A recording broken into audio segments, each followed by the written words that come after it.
প্রিয় দেশবাসী ও প্রবাসী ভাইদের প্রতি দৃষ্টি আকর্ষণ, দেখেন বৈশাখী মেলায় বাংলাদেশে শুভ নববর্ষ 1432 খ্রিস্টাব্দে পয়লা বৈশাখে দেখেন বড়শি খেলা। জীবন্ত মানুষ একটা চরকির ওপর ঘুরতেছে ছোট একটা বাবু নিয়ে। আমি অবাক হয়ে গেলাম। বাংলাদেশের ভিতরে এই মেলায় এইরকম চৈত্র মাসে অর্থাৎ পয়লা বৈশাখে এই দিনে এইরকম মেলা হয়ে থাকে। দেখেন কত হাজার হাজার দর্শকের ভিতরে একটা চরকির মাধ্যমে কতগুলো লোক চরকি ঘুরাইতেছে। বসি একটা শূন্যর ওপর রশি দিয়ে চরকি আর কি বসি দিয়ে একটা বাবুকে নিয়ে ঘোরাইতেছে। দেখেন আমি অবাক হয়ে গেলাম। খুব সুন্দর বাংলাদেশের ভিতরে এরকম একটা রিস্ক নিয়ে একটা মেলা কমিটি এরকম সাধারণ জনগণের মাঝে উপহার দিতেছে। দেখেন কীভাবে ঘুরাইতেছে। তবে আপনাদের প্রতি দৃষ্টি আকর্ষণ, যারা ভয় পাবেন তারা এই ভিডিও দেখবেন না, অপরকে দেখাবেন না, খুব সতর্ক। উনি কিন্তু বর্ষিত অবস্থায় খাইতেছে, একটা বাবু চরকিতে ঘুরে আর একটা নামে আর একটা নেওয়ার প্রস্তুতি গ্রহণ করতেছে।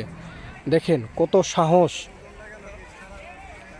আমি অবাক হয়ে যাচ্ছি প্রিয় বন্ধুরা। দেখতে থাকুন। দেখুন আবার ঘুরাইতেছে ওনাকে। আপনারা ভিডিওটা সম্পূর্ণ দেখবেন, না দেখে কেউ যাবেন না। আরও অনেক কিছু দেখতে পারবেন। দেখেন বন্ধুরা কত বড় বড় বড়শি, পিঠের মাঝখানে বড়শিটা বসায়া কিভাবে তাকে ঘুরাইতেছে। উনি কিন্তু ছোট ছোট বাবু এক্সচেঞ্জ করতেছে, একটার পর এক টন দিতেছে ওনাকে।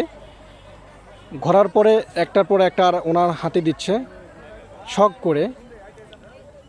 এরাই হলো সনাতন ধর্মী। দেখেন কীভাবে ঘুরাইতেছে, আবারও ঘুরাইতেছে। দেখেন আমাদের গাজীপুর কালিয়াকৈর এই মেলা অনুষ্ঠিত হয়ে গেল। আপনারা এই ভিডিও সর্বোচ্চ শেয়ার করে পুরো পৃথিবীকে দেখে দেন বাংলাদেশের ভিতরে এত সুন্দর আয়োজন, এত সুন্দর মেলায় চরকি একটা জীবন্ত মানুষকে বড়শির মাধ্যমে এইভাবে আল দিয়ে ঘুরিয়ে সবাইকে বিনোদন দিতেছে। সবাইগুলো দেখতেছে। এই ভিডিও থেকে সর্বোচ্চ শেয়ার চাই, শেয়ার করে পুরো পৃথিবীর মানুষকে দেখাবেন। ধন্যবাদ।